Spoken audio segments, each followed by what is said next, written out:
13.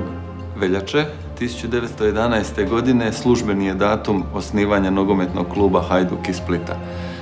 Međutim, iza tog datuma, kao i za svih drugih datuma osnivanja pojedinih klubova, se krije određena priča. Pa tako se iza ovog datuma krije priča o 4 studenata iz Splita koji su studirali u Pragu, a to su bili Fabijan Kaliterna, Ivan Šakić, Vjekoslav Ivanišević i Lucijan Stela, su došli na ideju da organiziraju nogometni klub u gradu Splitu kako bi i grad Split i njegovi građani mogli uživati u toj aktivnosti.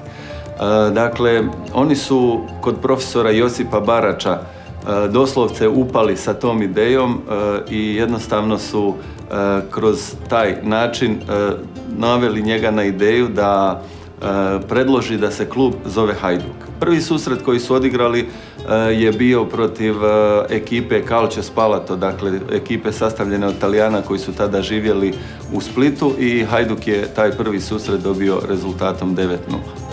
Već sljedeće godine, 1912. Hajduk je odigrao svoju prvu gostujuću utakmicu u Zagrebu, gdje je izgubio od tadašnjeg Haška 3:2, rezultatom 3:2.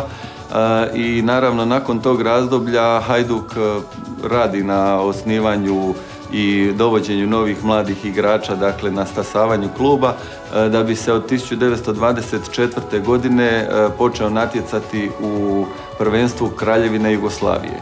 Od tada pa do danas Hajduk nastupa dakle u najvišem rangu svih državnih natjecanja, dakle koja su se odvijala od onog razdoblja pa sve do danas.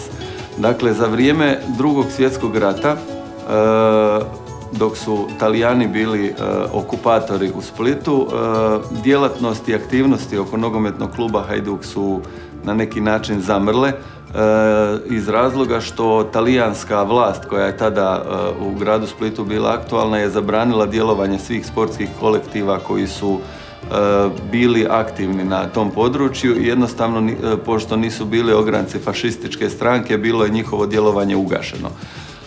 Hajduk u to vrijeme dakle nije djelovao.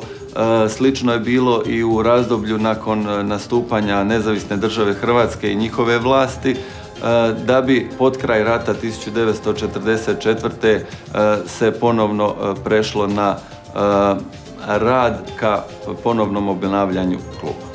U svibnju mjesecu, točnije 7. svibnja, na otoku Visu, budući da je Split još uvijek bio ratna zona, pripadnici partizanskih jedinica između kojih je bilo dosta zagriženih pripadnika, odnosno pristalica nogometa, su osnovali ili su organizirali osnivačku skupštinu kojom je ponovno uspostavljen rad Hrvatskog športskog kluba Hajduk. Dakle, zanimljivo je da je tada naziv bio Hrvatski športski klub Hajduk. I dakle 7. svibnja 1944. godine ponovno je osnovan i pokrenut rad nogometnog kluba Hajduk, a jedna zanimljivost koja je vezana uz tu sjednicu skupštine je da je na toj sjednici bio nazočan i Randolph Churchill, koji je bio sin od britanskog premijera Winstona Churchilla. Najzlatnije ili zlatno razdoblje, kako ga mnogi zovu, je razdoblje između 1970. do 1980. godine, kada je Hajduk osvojio 4 naslova državnog prvaka i osvojio je 5 kup natjecanja. Dakle, to je uistinu ajmo reći, jedno zanimljivo i jedno jako plodonosno desetljeće u djelovanju Hajduka.